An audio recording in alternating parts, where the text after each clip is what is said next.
got a pretty good group, about 50, a little well, more than 50 folks on the line. So I appreciate that, everyone. So again, for those that joined the previous session, we appreciate that as well. Do our best to go through these in an organized fashion and try to stay on time as best we can as we move through each one of the Zoom meetings, and try to ensure that if you do want to see the next one, that we're not dragging over time on each one of these as well, so we can make sure. Hey, I'm on a Zoom call. What do you need? Can you text me? Go on mute, Gino. Yeah, that's fine.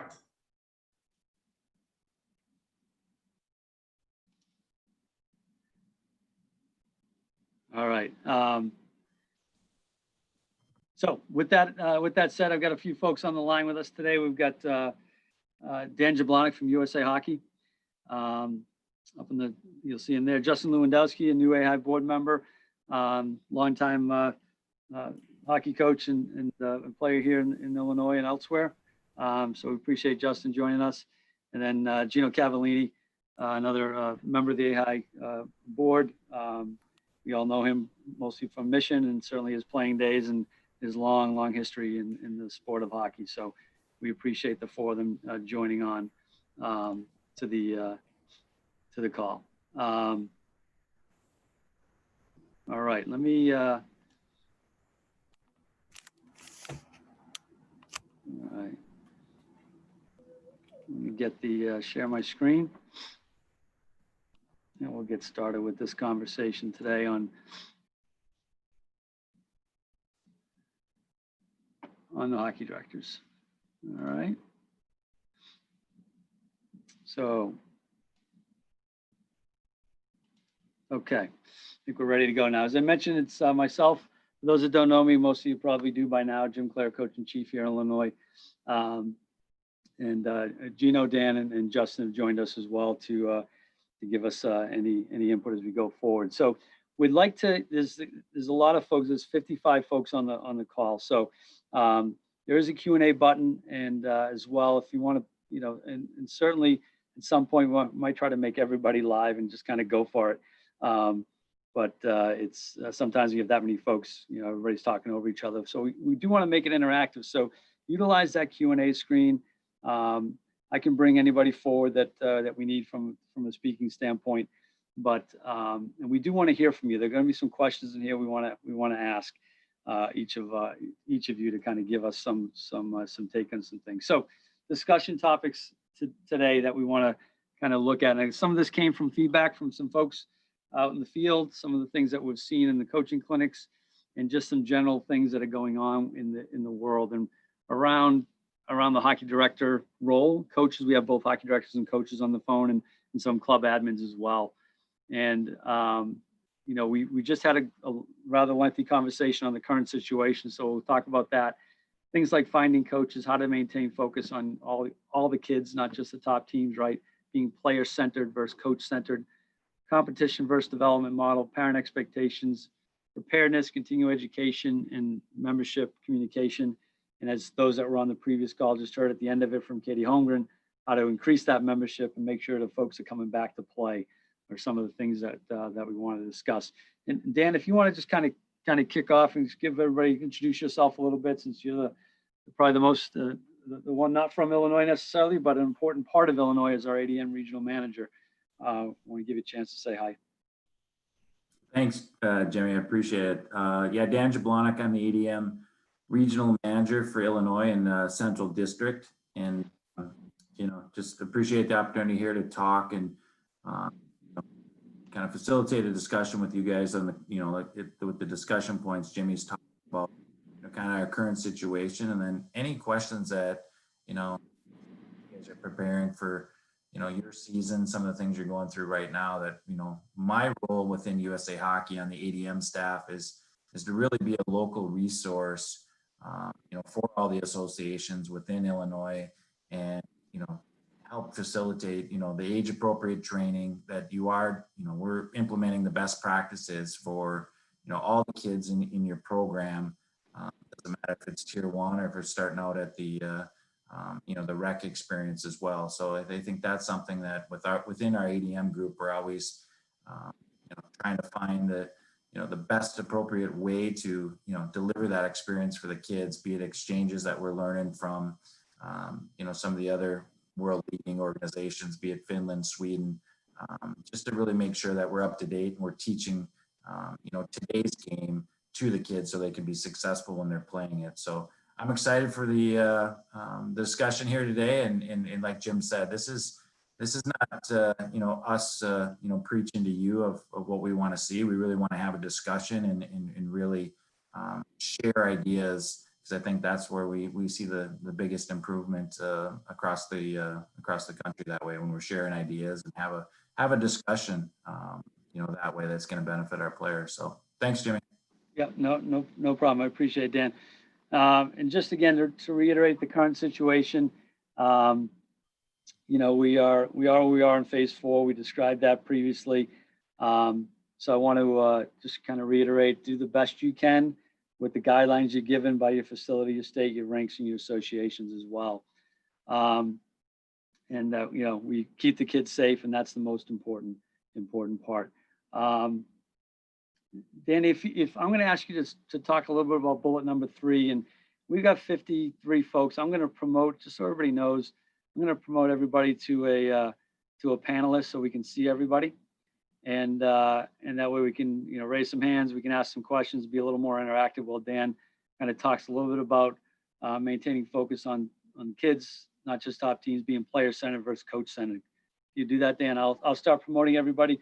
If you don't want to see your video, just shut your video off, but I want to get us on the screen so we can be a little more interactive, okay? Perfect. And I think you started talking a little bit about that earlier in the previous webinar, Jimmy, with the EP and kind of where we're going with the coach education program.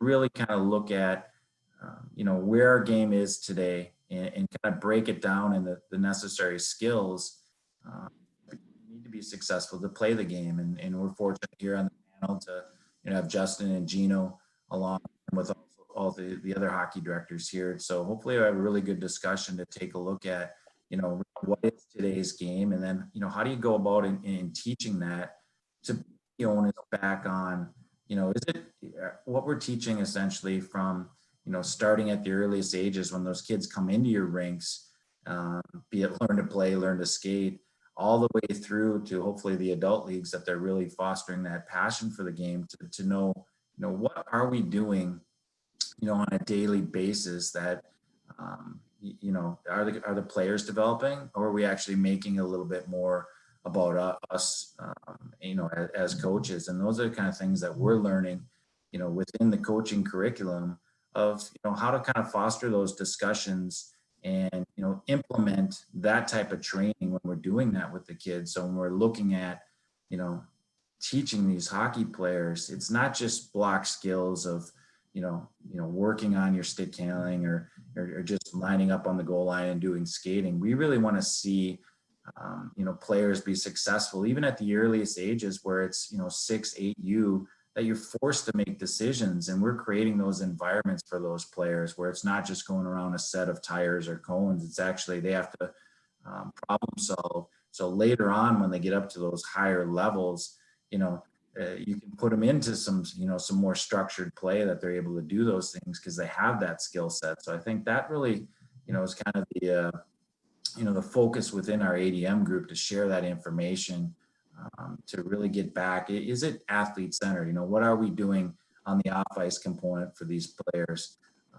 To make sure, are we developing athletes? Or are we just developing hockey players? And I think that's really something to look at too. And the best programs that we see across the country, are implementing all those little things, on a daily basis for them. It's just not, they're going to show up and do off ice, once a week, or, when it gets into the heart of the season, it becomes optional. They're doing it. And, those are the things, it's that cumulative approach of making sure that, that experience is there. And then also creating that, toward the end, Jimmy's got the communication with the parents, but it's also with your players. I think, when we actually kind of look at that focus and ask the players, and then when we design an activity, what is that game activity or, ask players to do?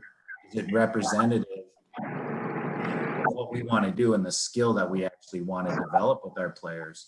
So those are kind of things that we really look at, and we can dive much deeper in with some more questions on the player centered versus coach centered, because it kind of gets into that, you know, the competition model or development model. And that's where in today's kind of, you know, where we're at with COVID, I mean, those are kind of things that we need to look at, because we don't know what it's going to look like in the fall. And there's some things that we've done in the past as far as, you know, bringing groups, you know, together and kind of limit the travel to really focus in on, okay, are we developing the practices and giving those kids the experience so they can have that transferability, you know, into the games to be successful. So those are kind of things that, you know, I'd love to talk a little bit more in depth with you guys and kind of see what kind of questions that you have as hockey directors, because we understand it's a challenge. It's something you can't just say, hey, it's just a developmental model. You got to be able to, you know, compete. And I think that's one of the biggest things with, you know, the ADM is how we've evolved over the last 10 years or so. It really is,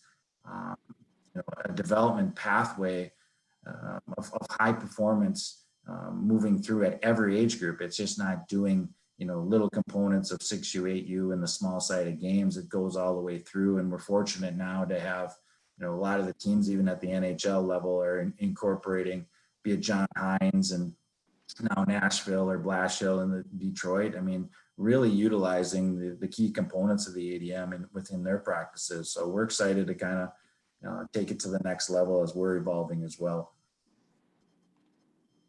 Right, thanks. And just a reminder, though, I brought everybody into the screen, so we're all here. Just stay on mute unless you want to say something, so we keep any of the background noise that might be going on to a minimum. I appreciate that. I'd like to hear from some of the hockey directors, and just if anybody wants to jump in, you know, just throw yourself on video or just chat. And in general, from some of the challenges that you see out there today, and you know, we're all in the same world here. So let's not be bashful. You guys never are when we're together. So just some challenges that you might be facing out there, you can share with the group. Listen, one of the things I want to get through here today is that we are, you know, we're Illinois. We're one group of folks, right? We may have different clubs that we focus on, but as a group, we need to work as best we can together. I know a lot of you do, and I want to foster that collaboration. And starting today, going forward, as a hockey directors and coaches and club administrators, that we're doing the best as a group to share things with each other and what's working, what's not. So if anybody wants to just kind of jump in, I listed some things that might be challenges, and Dan and I kind of went through this with some other folks, but you know, I want to hear from you guys and ladies on what we see out there. So I'm looking, anybody that wanted to jump in, I might have to call on you if you don't. Wait, how do you do that? I can't hear Jim. I'll go first. There you go, Steve. How's that, Jim? Perfect. Thanks, Steve. I think this, it kind of was a good experiment for us this month to see what we could do as terms of just a pure individual skill development with the social distancing aspect of it in the small groups. I laid out a pretty good plan, which kind of focused on skating and then combining skills and then building on the skill development that we worked on without in tight areas, which was, you know, when we're doing a skating skill, then we combine that with handling a puck, and then we combine that with making a move in tight areas. And then I advance to that where the receiving a pass and having to make that move in tight areas. And I think after like the 5th or 6th session, we saw vast improvement in all the kids in their skating ability, in their ability to handle the puck in tight areas and have that confidence where they're kind of really like unconsciously not worrying about their skating and just focusing on on handling the puck in those areas.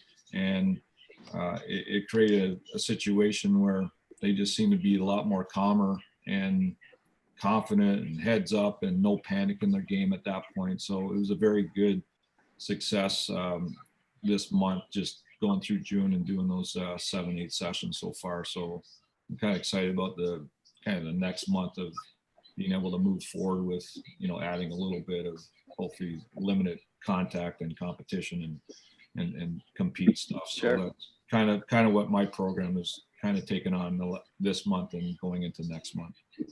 Absolutely. Anybody else out there from just challenges, kind of what you've been up to and trying to get accomplished? Jim, Hey, Nick. how you doing? I got in a little bit late, but my comments would be not so much based on what's going on the ice. It's more in the handling of parents at the young ages, the mite, and even the squirt level. I'm sure we all see the same thing, but parents are in a hurry. Parents want their 8-year-old to play midget major AAA tomorrow, and I'm sure everyone deals with that. Maybe I'm a little old-fashioned, trying to get people to really understand the importance of not being in a hurry. I'd be curious to just listen to comments or what other clubs or other coaches are doing to try to tame that environment, so to speak. That's a great question, Nick, and I'll put that out there to the group. Anybody have any thoughts or comments on what Nick said? I think it's a common problem.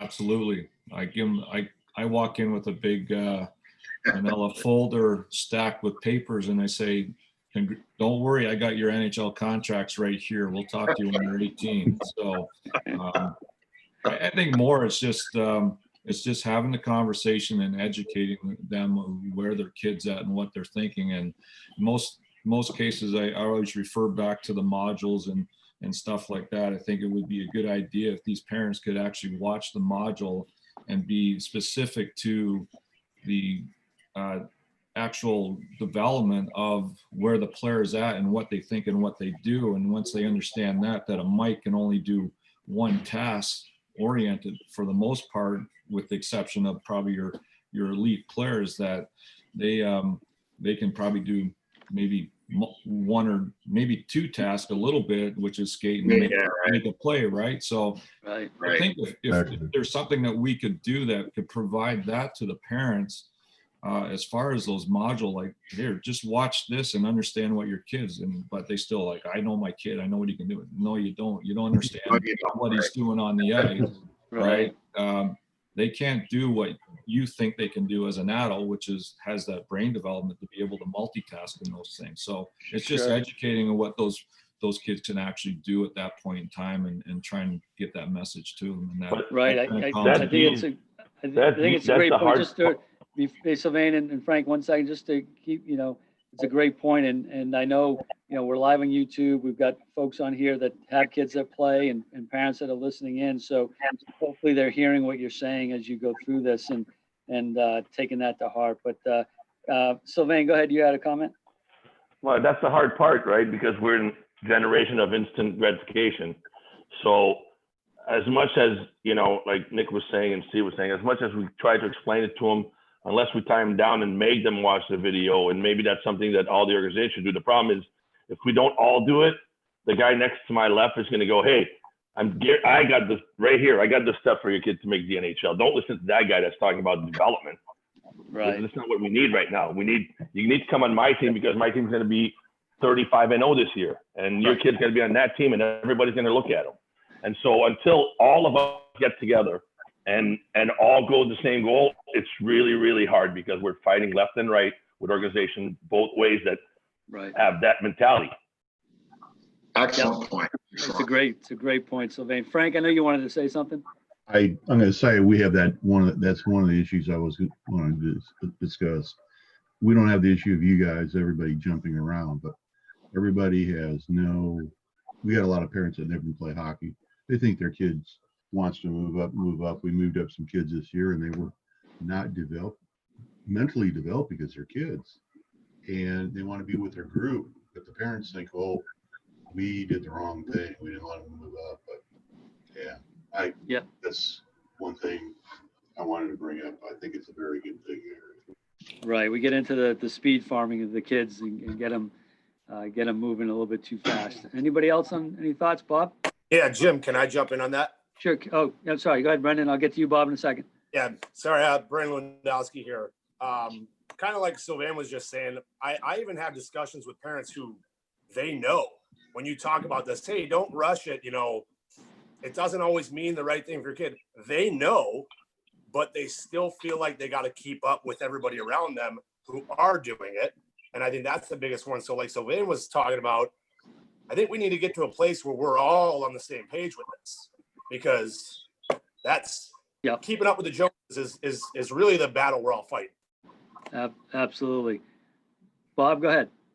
Yeah, I just wanted to say, you know, we have a house league only program, and I have exactly the same problem. Okay? So,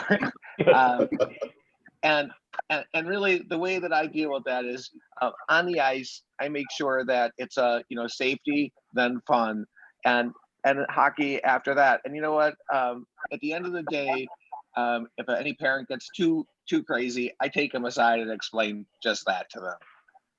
Yep.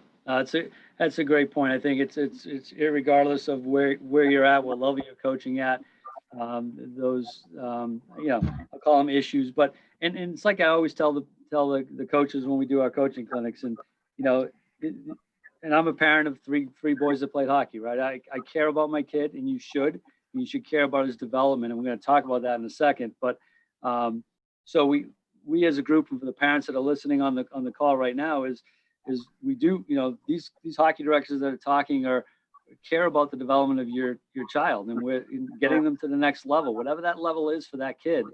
And so, patience is a virtue, as they say, but you can't go from 8U to the NHL in a couple of years. It takes time, right? And it takes development. I see Gino. Gino, you want to jump in? Yeah, Jim, and good morning, everyone. I mean, it's the same thing, even, at our level, it's even expounded because, the kids don't get drafted, and, everyone's in a panic, and, the one player sees the next player playing junior hockey, and we're just, we can't tell the parents enough, just trust the process. I mean, there's a time and place. I mean, you can play and get, a regular shift at our level, or, at midget hockey, or you go to junior hockey and you're either sitting in the stands or 1 or 2 shifts a period. It doesn't, just for the kid to feel like he belongs, and it comes with maturity, and they all mature at different levels. But, I get kids coming back at 19 and 20 years old, basically, understanding and finally realizing, okay, I'm not going to play in the NHL. What's my next best option? And sometimes it's a great club team where they can get a lot of money, or it's Division III. I mean, one my younger son goes to Lake Forest College. I mean, couldn't be happier. I mean, there's at some point in time, we're in our positions because we've been in and around the game. We don't know, we don't know everything there is to know, but our advice, should be heeded at some point in time. And they've, parents, we try to convince them just to trust the process. Right. So Dan, do you think that USA Hockey at some point, because we have all the stuff for the coaches, and obviously as coaches we develop the kids. How about when the kids sign up to USA Hockey, the parents have to watch a 15-minute video on what should be going on, and until they watch that video, the kid can't be registered. Yeah, I mean, Sylvain, that's such a great point that Nick brought up. I mean, talking about the parents, and that's something that we discuss with our group, right? It's something that, just like coach education, player development, there's the parent involvement there too. That as a parent myself, I mean, it's no parent wants to be told essentially, hey, we're going to parent education, and that's where, as leaders in the hockey community, I love that you guys are talking about.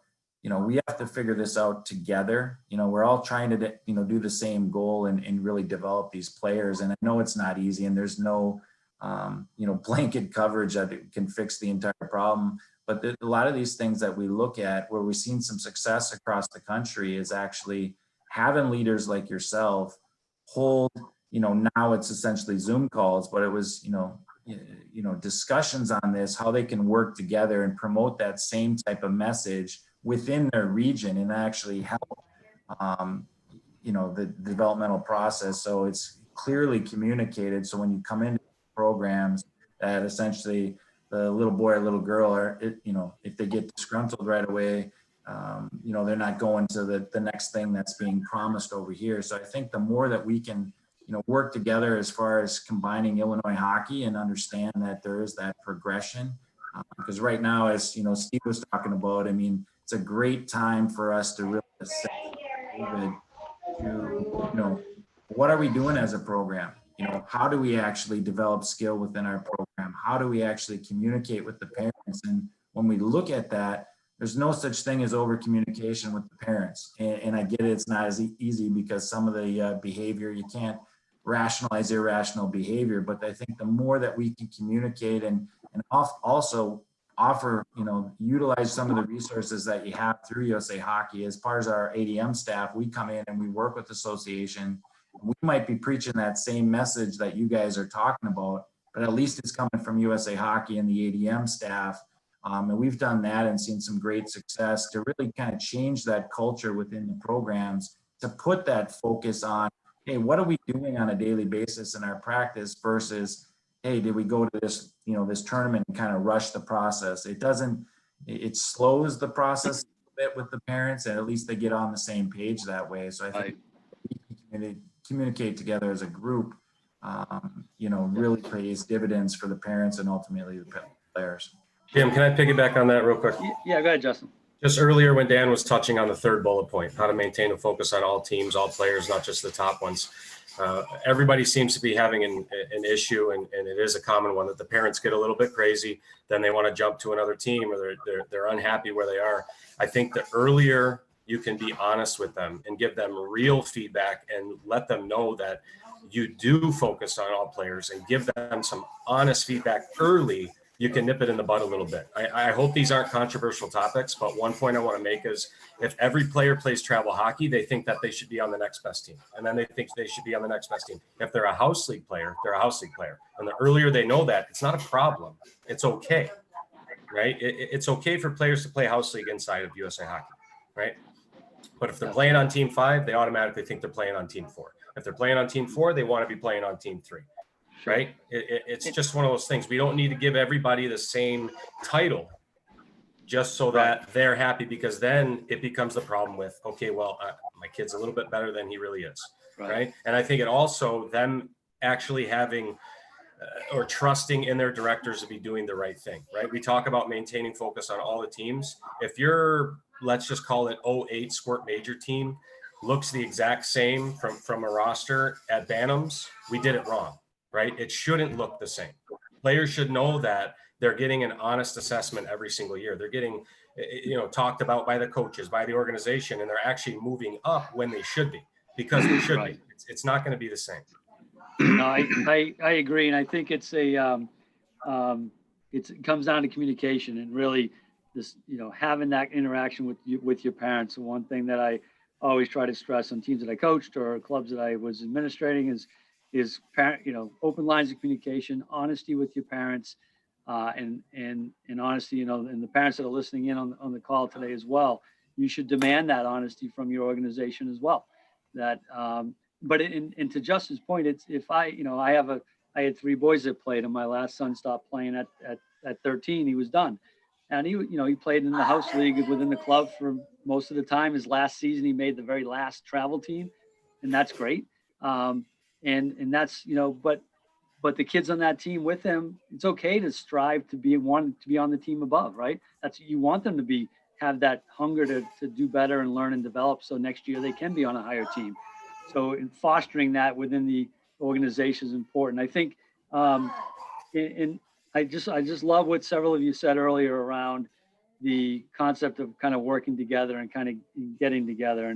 And we as a group will do more of these to foster that from a governing body standpoint. But I encourage you to do that with each other, as I'm sure a lot of you do. But I want to continue this conversation as we go forward beyond just today. Let me touch on one last thing before we move on. Hey, We've only got Jimmy, about Jimmy, sorry to interrupt. I just wanted one more comment that Gino talked about. I thought was really valuable when he was talking about the older players that are kind of coming back as far as realizing, maybe they weren't quite at that level, or they didn't necessarily have those skills. That is such a valuable resource that not only the players, you know, coming back and talking to the younger players, because they, you know, as an 8U player, you know, you're focused on 8U and then obviously up to 10U, the next thing. And it's the same thing for the parents. When the parents get in there at 10U, all they're thinking about, oh my gosh, what's the next team I can do at 12U? And all, you know, they're making some decisions that maybe aren't in the best interest of their kids at that time. I think the people that have gone through it, like Gino's talked about, that the parents, you know, that have gone through all of youth hockey that can come back and talk to the associations in those, you know, those teams is really valuable, because it's not just coming from, you know, association leaders, it's actually coming from a peer on the parents to, you know, relay that information. So just another tool you can think about. Right. So as you're looking at the screen, I want you to think about this, but you know, one comment was made from Bob on the house rec league side is, and I know in Laura Johnson, our registrar, just shot me a quick text I thought was interesting, that in a lot of her registrar meetings, the house rec leagues or teams are looking for ways that they can put together those House Plus. I forget the exact name. Laura will correct me on it, but putting together a house all-star team so they can play in you know, somewhere in between the balanced team approach and the tier 2 travel level, right?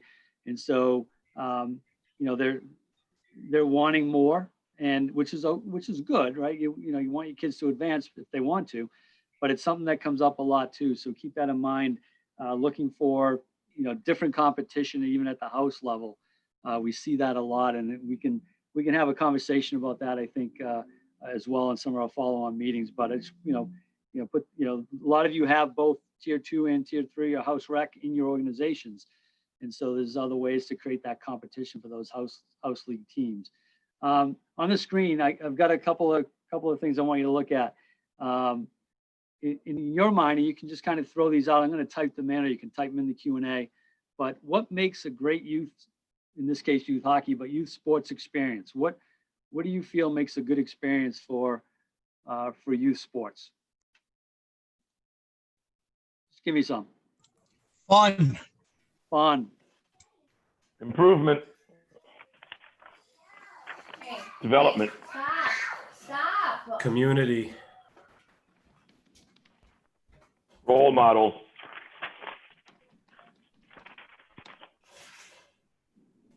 They return to play the next year.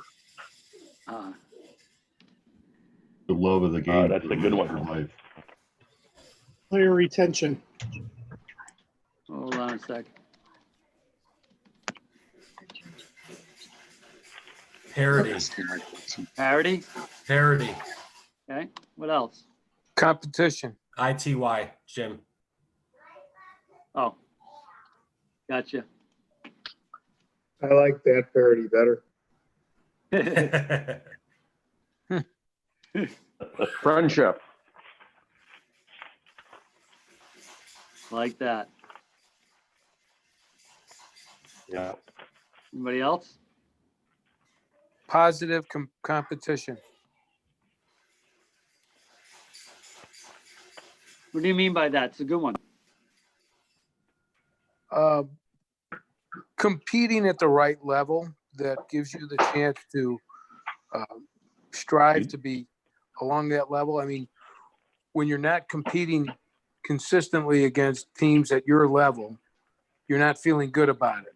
I've noticed this over the years, especially the last 2 years, because my club has been challenged that way.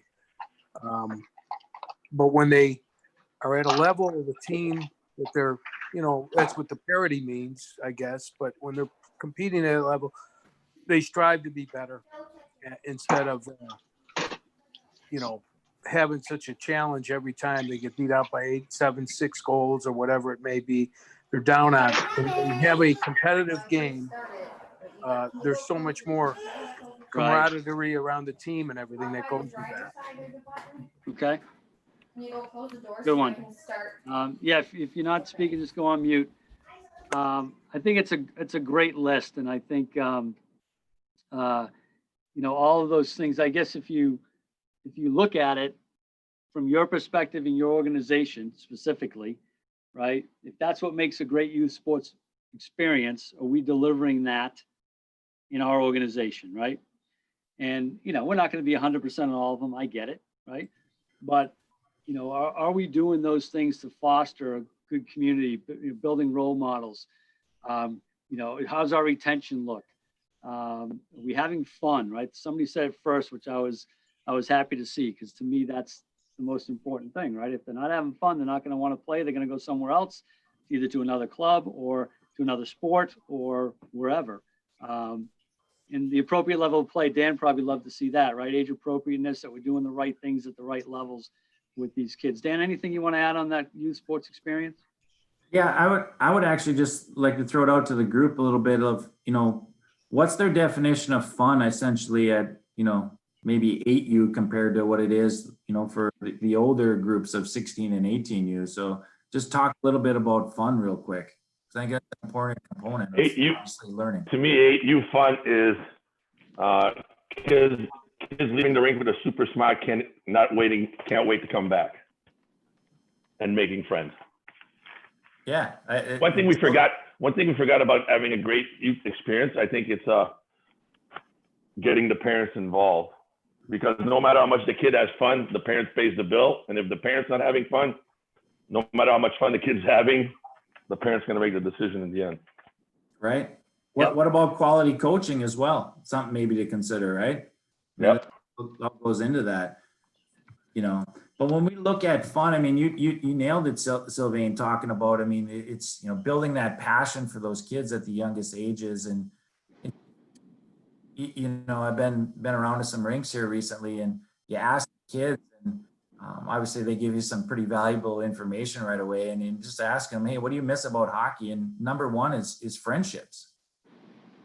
So cool. They miss their buddies at the rink and hanging out. And, I think that's, obviously we're so biased in our sport, how, the benefits of it, because we love it. And that's why we're involved in it. But I think it's important, fun at 8U, should you be having fun obviously at 16 and 18U? Yeah, I mean, the whole reason kids are playing the game these days, that's why we play the game, is to have fun. And there's definitely other lessons we can learn through it. But at the end of the day, if the kids aren't going to have fun, as we've seen, they drop off as the higher the level goes. Right. And I think when we really dive into this now, and we're fortunate on our ADM staff now to have Heather Mannix, who actually was part of a research team that, they developed these fun maps. And when you really look at this, and this is another tool you definitely want your parents to look at, because sometimes when we hear fun, we might hear that, oh, it's not competitive, or, they're just goofing off. But when you actually look at the determinants of fun, it is actually trying your best, right? I mean, that means you got a work ethic behind it, which is incredibly important that way. And then also being with your peers. And when you look at those determinants, surprisingly or not, winning at all, essentially at the end was way down on the list at 43. But in that top 10 was being competitive, that what we want to teach with our kids. So it's really getting to the process of, what are those determinants of fun, and then how we can convey that, not only with the parents, but with the kids to really develop the right way. So that's all great stuff, guys. If I can amplify one point, Matt Smith, I think it's a great point with what fun means, right? It's a sense of challenge, right? You're challenged, a sense of accomplishing something, stretching. So yeah, it's fun to end the year in a better position than when you started, both individually in your skill set, your confidence level, your enthusiasm, and then collectively as a whole, the team's skill set, confidence level, enthusiasm. Great stuff, Maddie. Good morning, by the way. How are you? Top of the morning. So we had a couple that came in via chat and via text as well. Learning life skills, which is a great one, experiencing winning and losing. Then we added in the last few: parent buy-in, quality coaching, respect, right? So a lot of things that make a great youth sports experience. So I just ask you to think about your organizations and where you're at with that. Let's Jim, dive can I in go a little. one more point on the quality coaching? It was one of the last ones. Sure, Justin. I don't know, just a good point for some people to think about. Quality coaching doesn't mean quality hockey players, right? And I think you got to put the appropriate coaches at the appropriate levels. It's important to remember a good midget coach sometimes isn't a good mite or squirt or peewee coach. I think there's 8U, 10U, 12-year coaches that can be some of the best coaches around and can barely skate, right? So I think you got to assess, your assets in your organization, figure out who works well and who gets kids excited, right? Mites should be excited. They should have fun. It's more important to be able to design a practice plan for 8Us and 10Us than it is to be able to teach them fantastic edge work, right? Quality coaching comes in different forms. Absolutely. It doesn't always look the same. Thanks, Justin. So on that line, a good lead into the next question. What are the most important elements of good practice design? You guys are all hockey directors or coaches. What makes a good practice design in your mind? Kids. I think Level balance. appropriate. Age appropriate. Balance. Structure. Whatever skills you're going to be working on, make sure that it can flow into, the tactical part of it. If you're doing overspeed, then have overspeed tacticals, structure to it. Progression. Right. Progression, yep. That's kind of going with the balance. Yeah, balance from skill stuff into application of team stuff. Absolutely. Skating. Just keeping the kids moving, constant reps. What else? No lines, no drills where kids are standing in line. Okay. Actually, having a good plan going into the practice is probably the number one thing. Coaches just showing up and not having a clue what they're doing, and they're wasting 10 minutes standing at the whiteboard trying to figure out what they're doing, and then the kids are just standing around. But Steve, that's such a, sorry to interrupt, but that's such a great point, especially right now for you guys that are on the ice. That the way of doing things that we've kind of previously done is, that's not setting the kids up for success. You know what I mean? Especially now when we get into COVID, I mean, you got 20 kids on the ice, you don't bring them into the whiteboard and then talk to them. You know what I mean? It's important to get the activity going and have those communications that way. So I think when you get into that quality coaching that, Justin referenced, it's also having that mindset of not always doing the things that you previously did because maybe you were taught that way. It's having that growth mindset to really develop for today's game. Any other ones? Flexibility. And I just add to what Dan just said there. It's just like what you're saying, like the game is constantly evolving. So the constant challenge is always looking to see what's kind of way the game is going that you have to adjust to it. So if you're doing stuff that, it's kind of just the old way of doing the game is kind of passed you by. You got to get up to what's actually how the game is played today. If you're bringing a game that's 1970s Broad Street bully physical, that's not the way the game is today. It's skill, speed, and you got to be tough, but the toughness is different. So you got to kind of design those practices accordingly. So for me to sit down and say I got a plan that's going to go, unlike June here where I did have a plan that over so certain like a time, but I'm looking at on a day-to-day basis, what do my kids need to work on based on what they did the last practice or last game? Okay, we struggled in this. We have to work on this and get that better. And, sure. So well, and I think that's kind of how I take the approach of it and having. Yeah, I think that's a good. So it's a good point, Steve. I think the progression of it, but the retention of what they're doing, and are they progressing the way that they should be in the way that you've designed things, and or is the design wrong, and to help that needs to be looked at to progress a different way, and are they retaining it? So a lot of times we talk in the past and we've talked about it, is like you have a practice design for Monday, nothing says you can't run that same exact practice Wednesday. I guarantee it'll go better. Kids will know the drills, the explanations will be shorter, you'll get more ice time. And so working on retention, or maybe Monday you do one practice plan, Wednesday's a different one. The following Monday, you go back to the same Monday plan you did the last week, right? To give them that, sense of accomplishment. Maybe they struggled that first Monday with it, but by the second time they do that practice plan, it works. So I think that's a good list.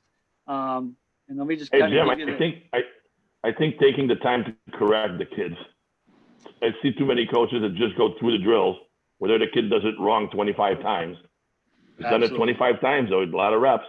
Yep. Jim, I want to elaborate on the flexibility I sent in just so people understand what I'm getting at. Yep. You know, if it's a full moon and the kids are goofy and they're not picking it up, let them play 4-on-4.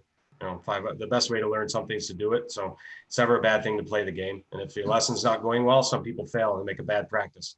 Kids aren't getting it, whatever, let them play. I mean, just Right. have the flexibility on the ice to recognize if they need to do something different. Well, it's a great point. That's knowing your team, right? And knowing your kids and really understanding their makeup, right? And each one's different, right? And they're all going to move at different levels in a lot of cases and different speeds. And so understanding the environment and then adjusting to that. And maybe that's just that day that you need to, you know what, we're going to cut it short. We're going to do something different, a couple small area games, play a little 3-on-3 and just get the kids moving and still learning, but doing something different. So these are the, Jim, can I do one real quick one? I just wanted Brendan. to jump on what Poppers was saying about what Steve was saying about evolving with the game is another important one is evolving with the psyche of today's kids versus 10 years ago versus 20 years ago versus 30. You know, kids change. Technology has changed the way they think about things and they react to things. So just learning, never to paint yourself inside a box, that you're always evolving with the generation at hand. Absolutely. And then I just want to add one more point just to the practice plan. Like sometimes, and Justin talked about playing games if it's not going well. Start your practice with a small game because that kind of excites them right away, and then you get more out of the practice from your players immediately. So it's kind of like a reward. We get to do this for 15 minutes, and we did this. Now give me your time for 15 minutes. So. That's a great point, Steve. I agree with you. Again, it's knowing your team, knowing where they're at, understanding that day, what's going on. You know, you have older kids, maybe they just come off a prom weekend and, you know, Sunday night, they're just not quite there. So let them have a little fun doing something different, you know. So just understanding where you're at. These are, from a USA Hockey perspective, kind of the 5 essential elements that we look for in a good practice design. They're fairly, you know, basic. We should understand them. You mentioned most of them, all of them actually. Fun, right? You certainly want something that's fun. Constant decision making, right? So, you know, getting these kids to understand and learn through having to make decisions, not putting them in 3 lines and saying skate up and down the ice or skate around that cone and take a left turn and take a shot, right? That's great. Anybody can do that. We can all make them do that, but make your practice designs require decision making along the way. Challenge the players, right? So you got a group of 12 U's and you got a practice plan for that 12U group. Maybe it's the 3rd team in your organization. And, you know, you want to maybe give them something a little more difficult, right? Stretch them every once in a while, get them out of their comfort zone, right? And challenge them, then bring them back to where they're comfortable and then stretch them again. And so working on challenging the players so they can get to that next level. Make the drills look like a game. There should be a purpose behind that drill, not just, again, go up and take a left turn, take a right turn and take a shot. That's great. But why are we doing that, right? Help them understand and create the games and the drills that you do on the ice to make them look like and feel like and have a purpose towards a game-like situation and lots of puck touches. Obviously, the more kids have the puck, the better they'll be with it, right? Again, this goes back to the no lines, no laps, no lectures that we've always said, right? You get these kids in long lines, they're waiting 6 or 7 minutes before their turn. They get one turn, maybe they screw it up and they come back to the line. They don't get a chance to do it again for another 5 minutes because they're in a long line. So we're seeing less of that, which is good. But every once in a while, I still walk into a rink, no matter where, anywhere, as I'm traveling around, and we still see some of that going on. But take a look at that. And then we're coming up. We got about 4 or 5 minutes left, so I don't want to keep you on over the time. And we're going to do more of this, so we may not get through all the content, but we will definitely have more of these with Dan and some of the USA Hockey folks and each other to really get everybody on the same page. But I want you to ask this question of yourself and of your coaches when you're out there. When you're watching a practice of one of your coaches and you're down, you're the hockey director, you go out to a 12U, 14U practice, and you stand on the glass watching this coach run it. You ask yourself this question: is the development happening? Right? And how do you know that? Right? How do you know that they're developing, and is it even happening out there when you're watching these coaches? It's your job as hockey directors, for those that are hockey directors on the call, to make sure your coaches are prepared, make sure they have some process in place, but make sure they're developing those kids to get to whatever level they need to get to, right? Whatever their potential is, was said before. So is the development I ate the happening? sushi. Go ahead. Oh. Sylvain, you want to say something? Sorry, I forgot I wasn't muted. That's okay. That's okay. So just a couple of key questions to ask. I'm going to end with this. I want you guys to read this real quick and tell me if you agree with this and what, if it sounds like something we should do from a hockey perspective.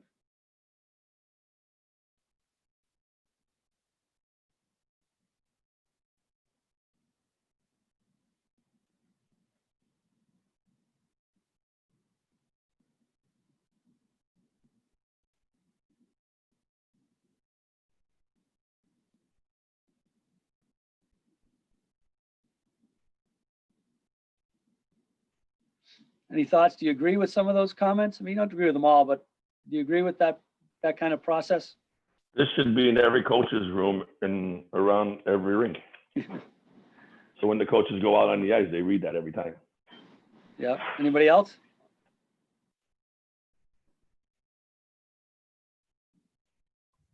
I wouldn't even say just for the coaches. I think it for everybody, including the parents as well. Right. Yeah. You're right. Trevor. Big posters around the rink. You're right. I'll buy a billboard. I agree. I mean, I don't hear anybody dissenting necessarily on some of these thoughts and processes. And I'm gonna go to the next slide and kind of maybe blow your mind a little bit. So this was written by James Gee, who is a professor in the University of Wisconsin. And this is how video and computer game designers design their games and manage to allow the players to learn long, complex, and difficult games that they play, right? This is the process that the best designers use when they're designing those games that some of your kids are on right now during COVID especially, right? How they get better at them and how they move forward, right? And our kids love those games. Why do they love them? They're having fun. They're getting challenged. They're competitive. They're doing all those things. And that's what's hooking them to that computer, right? Is that design is geared towards exactly what we should be doing as coaches, right? Making our practices similar to what we see on this screen. I just thought it was an interesting kind of dichotomy between what the youth of today are doing. When I was younger, we didn't have these video games. We had Pong, and that's about it. But these kids are enjoying these games, and they're getting hooked on them. And so you bring some of these thought processes into your skills and practices and environment and the community that you have. I think we may sway some more people to stay with us and continue on and strive to be their best. So I just thought it was an interesting little piece to share. Okay, we're at the end. Unfortunately, I got to start another Zoom here at 11. But for those that were on the previous call, Katie Holmgren from the Program Services discussed this Hockey is Back, this toolkit that's available. I encourage you to go onto the Program Services site on USA Hockey and look at some of the social media messaging, photos, graphics, emails, the things that they have to help get your kids registered again as you get closer to playing games sooner, hopefully rather than later. How to communicate with your members. There's lots of good information for hockey directors and club administrators on that particular site. I encourage you to use. Danny, any closing thoughts?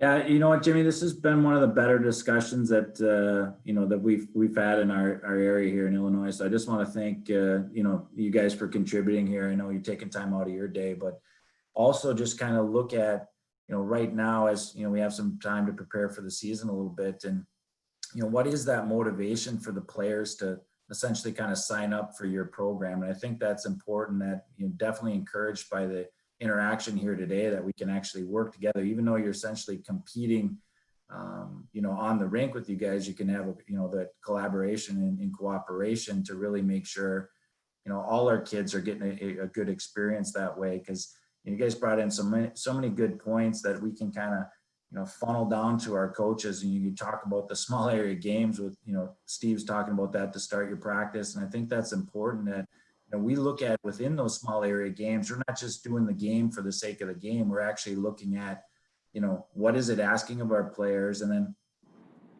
how do we, those how to explain skills, demonstrate, how to observe, and then actually give the feedback, for those players instead of just telling them to get their stick down, ask them the simple questions of, hey, you had success in that play. Where was your stick? And when you get into those conversations, the kids start giving the answers and figuring out their own problems. And I think that's the key to any type of learning and development. So Sure. I'm excited to share this even more with you guys and continue this together. So Absolutely.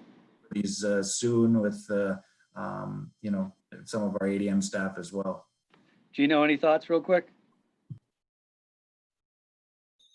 It's great to hear, input from, other directors out there. I mean, there's always a learning opportunity, and, the sharing of thoughts, we're never, the game is evolving, and, we're all at different levels of, our clubs are all at different levels, and whether it's house or tier 1, it makes no difference. There's always good ideas, and, Yep. we're open to anything. Absolutely. Thanks, Gino. So I'll close with one thing. For years we've put out an ADM newsletter. I'm going to switch that ADM newsletter over to a coaching newsletter. And so we're going to have a newsletter specifically for coaches. It'll go out to all your coaches, you guys as well, obviously as hockey directors. And we'll be looking for input into that newsletter. And I want to try to use that as a conduit to keep these kind of conversations going, share information. I might ask a couple of you hockey directors to contribute to that. I will ask, I should say, not might, to contribute to that newsletter and some thoughts into it, maybe an article here or there on your experiences and what you're seeing out there. I think it'll help us as a community share some ideas. And then, as Dan said, we'll continue these kind of conversations much more frequently than we have, and try to step up our game a little bit as a state and work together a little bit better than we have. So with that, guys, I've got to shut this one down because I got to start another one at 11. I really appreciate everybody's time and attention and contributions as well. And I look forward to seeing you at the rink, and look for that coach's newsletter coming out in July as well. Thanks, Jim. guys. Thanks, Jim. Thanks, everyone. Thank you, everyone. Thank you, sir. Thank you. Thank you. Thanks, Jim. Thank you. Thanks, Jim. Thanks.